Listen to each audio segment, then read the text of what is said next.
You know, over my illustrious career here hosting dirt tracks, I've had the great pleasure of riding at Hatfield-McCoy countless times. And every year I try and do something a little bit different.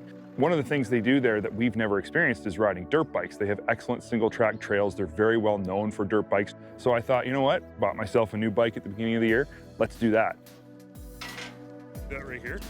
Lucky for me, one of my longtime friends, Tanner, is an avid dirt bike rider. So I was pretty sure when I asked Tanner if he wanted to come to Hatfield, he was gonna make it happen no matter what. Luke called me out of the blue and he's like, do you feel like going on a dirt bike trip to West Virginia?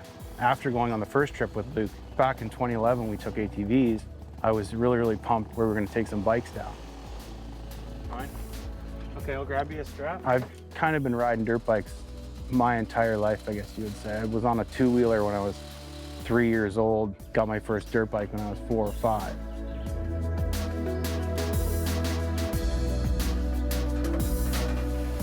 After Tanner and I got loaded up at the office, started rolling out, and the trip down to Hatfield, it's about 12 hours. It's an easy drive in terms of, you know, you're on interstate and freeways and highways the whole way. The good thing is that I got to spend 12 hours in the car with Tanner, and we go way back. We always have lots of laughs. So 12 hours in a car with Tanner, it turned out to be just as fun as I anticipated it would be.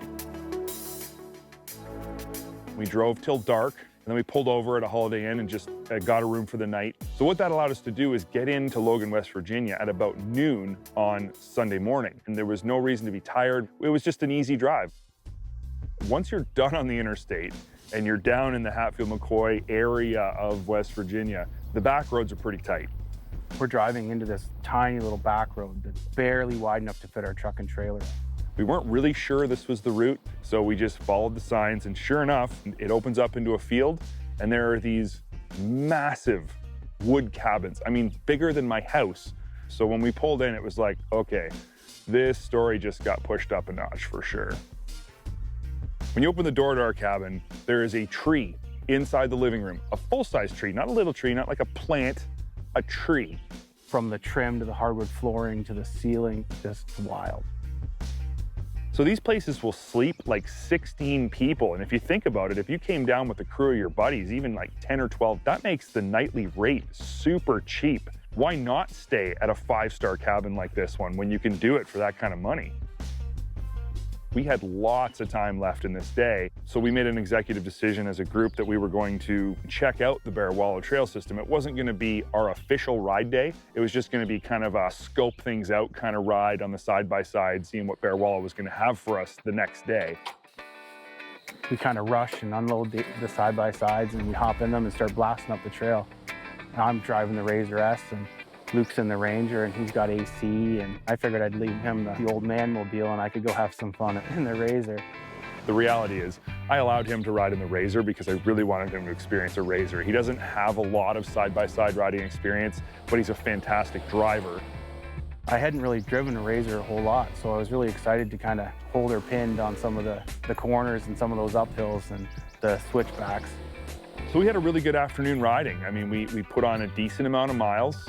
We didn't get in any trouble, but we were pretty excited about the next day when we could spend an entire day out there seeing all of what Bearwallow was going to have to offer. We'd done a lot that day and we're hungry. So we thought, let's make a dinner. Between myself and Tanner and the two camera guys, we should be able to come up with a decent dinner. We all chipped in and we all made something, and we had a really great dinner. It was fun. We all had some laughs. We're a family when we're on the road, and the camera guys, Mark and Jake, are every bit a part of that family as the other people who are with us, and it's kind of a nice way to just bring everybody together before we really got into the meat of the story.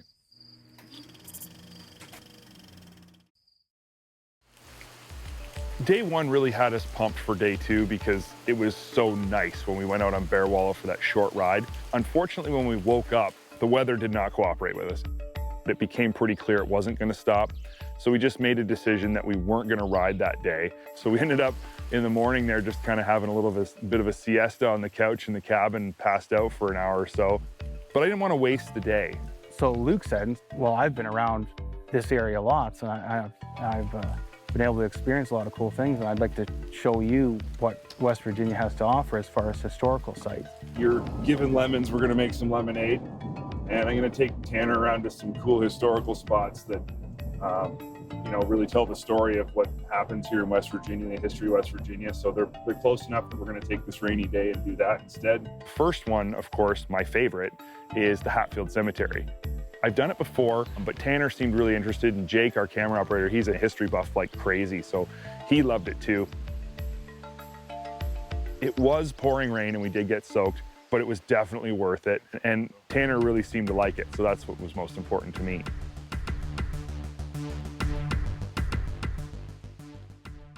From there, we decided to check out a new sort of attraction at one of the trailheads close by. The Hatfield-McCoy Trailhead building has got kind of museum built into it now. It was really neat to see all these names and pictures and stories all tied into all the names and headstones and everything that we'd seen at the cemetery. It was quite surreal to be able to get all that history in one afternoon. Old Randall is the original McCoy.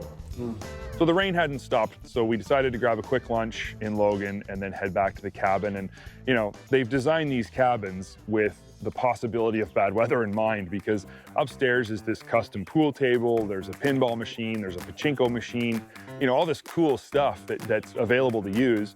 And so we decided, if it's gonna rain all afternoon, we might as well make the best of it and have a pool tournament and a pinball tournament. We absolutely didn't look back on that day and think we wasted it. It was a great day. We learned stuff, we had fun together, we hung out, we got to have a little nap. I mean, what more do you want?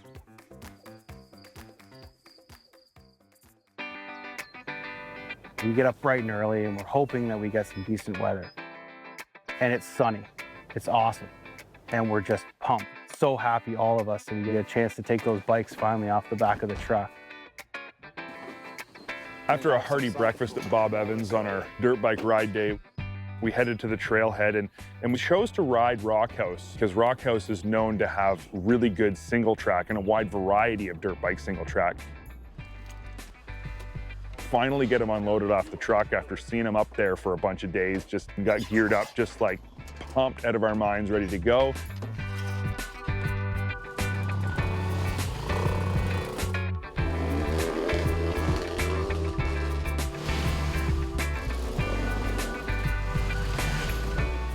Come across a nice piece of single track, and we start bobbing and weaving through some of these trees and really enjoying this trail. After a little while riding the single track, I kind of got my nerve up, and you know, Tanner's speed's increasing and we're going through these rocky corner type areas, and I'm keeping my feet up and feeling really accomplished. And you know, at one point he's like ripping through mud holes, wheeling through them, and I thought, if he can do it, I can do it. So I just lifted the front wheel and wheelied through those mud holes right behind him.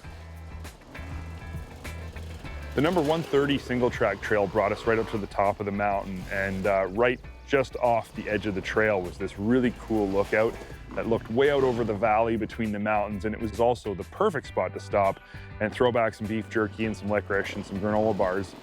While we're milling about on the top of this mountain, we hear a whole slew of bikes in the distance, and they kind of pop out of the same trail we were on. Cool small world story when we met up, and he was a Canadian and we just had this sort of instant Canadian bond, and we said a lot. So after a little while, we got talking about the trails, and he told us about this waterfall. So I said, dude, we got to go check out this awesome waterfall. I mean, that's the destination. If you're going, why don't we just follow you? And so sure enough, him and his buddies led us down to this waterfall. By that point in the day, we were pretty hot, and this waterfall was a little bit cool, and it was mint. So we walked down into the water across the creek and got our feet wet.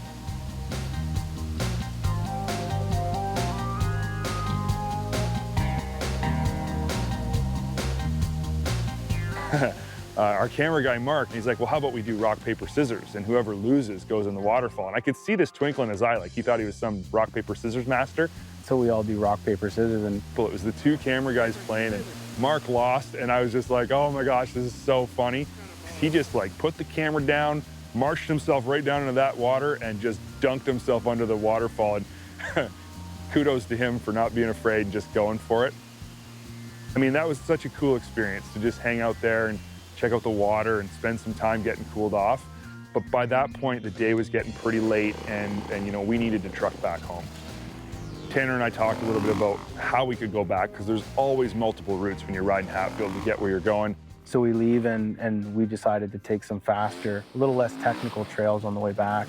If we got on this green trail and Tanner and I were just slaying it, just weaving back and forth S-bends, and the corners, a lot of the corners had been bermed up, and so we just railed these berms, hitting the water bars. So that last section of trail was just awesome. It was kind of just a great way to wrap up an awesome trip. It was kind of everything I expected and then some.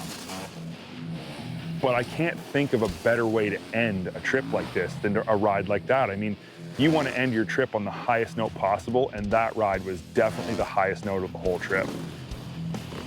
Tanner and I go way back, but the reason we have a great friendship is because we've done stuff like this before, and we do stuff like this often, and it helps build our friendship even more so. And you'll be amazed how it enriches just your overall riding experience and how it gives you stuff to talk about for the rest of your life.